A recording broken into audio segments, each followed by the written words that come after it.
விஷசாராய விவகாரத்தில் இதனை விற்ற கோவிந்தராஜ் மற்றும் அவருக்கு உடந்தையாக இருந்த 2 பேர் கைது செய்யப்பட்டிருக்காங்க.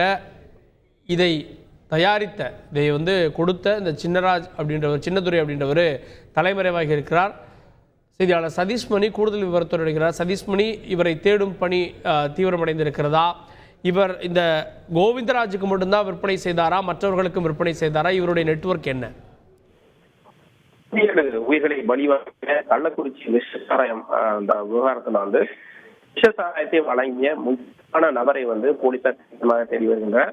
ஏற்கனவே இந்த விவகாரத்துல கோவிந்தராஜ், தாமோதரன் உட்பட 4 பேர் கைது செய்யப்பட்ட நிலையில இவர்களுக்கு அவரிடம் நடத்திய விசாரணையில சின்னத்துரை என்பவர் தான் இந்த மெத்தனால் கலந்த விஷச்சாராயத்தை வழங்கியது தெரிய வந்திருக்கிறது. எனவே சின்னத்துறை தற்போது அவரை பிடிப்பதற்காக போலீசார் தீவிரம் காட்டி வருகின்றனர். ஏற்கனவே இந்த வழக்கு தொடர்பாக சிபிசிஐடி போலீசார், கள்ளக்குறிச்சி மாவட்ட போலீசார், அதேபோல மதுவிலக்கு அமலாக்க பிரிவு போலீசார் என 3 பிரிவு தீவிரமாக விசாரணை நடத்தி வருகிறார்கள். இதில் இந்த மெத்தனால் எங்கிருந்து கொண்டு வரப்பட்டது, எவ்வாறு மிகுந்த ஒரு கட்டுப்பாடுடைய அந்த பொருளானது எவ்வாறு கொண்டு வரப்பட்டது என்பது குறித்து தீவிர விசாரணை நடத்தப்படுகிறது. இந்த கைது செய்யப்பட்டு நடத்திய வாக்குமூலத்துல அவர்கள் சின்னத்துரை என்பவர் தான் தங்களுக்கு இந்த மெத்தனால் கலந்த சாராயத்தை கொடுத்ததாக இருக்கிறார். இதனைத் தொடர்ந்து அவரை தீவிரமாக தேடி வருகின்றனர். அவரை பிடித்து விசாரணை நடத்தும் பட்சத்துல இது எங்கிருந்து கொண்டு வரப்பட்டது, எவ்வாறு கலக்கப்பட்டது என்ற விவரங்கள் தெரிய வரும். ஏற்கனவே குறிப்பிட்டிருந்தோம், கடந்த வருடம் நடந்த மரக்காணத்தில் நடந்த விவகாரத்துல ஒரு தொழிற்சாலையை பணியாற்றி கிட்டத்தட்ட 7 கைது செய்தாங்க.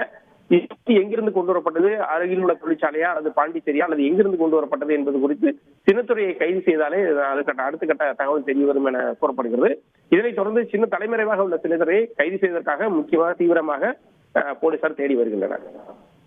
கூடுதல் விவரங்களுக்கு நன்றி சதீஷ்மணி. முக்கியமான நபராக கருதப்படும் சின்னத்துறை தலைமறைவாகி இருக்கிறார். இதை வேறு யாருக்கும் அவர் கொடுத்தாரா அப்படின்ற தகவல் அவர் கைது செய்யப்பட்ட பிறகே தெரிய வரும். காவல்துறையினுடைய விசாரணை விரிவடைந்திருக்கிறது. அதனை நம்ம முக்கிய செய்தியாக பார்த்தோம். செய்திகளை உடனுக்குடன் தெரிந்து கொள்ள உடனே சப்ஸ்கிரைப் பண்ணுங்க.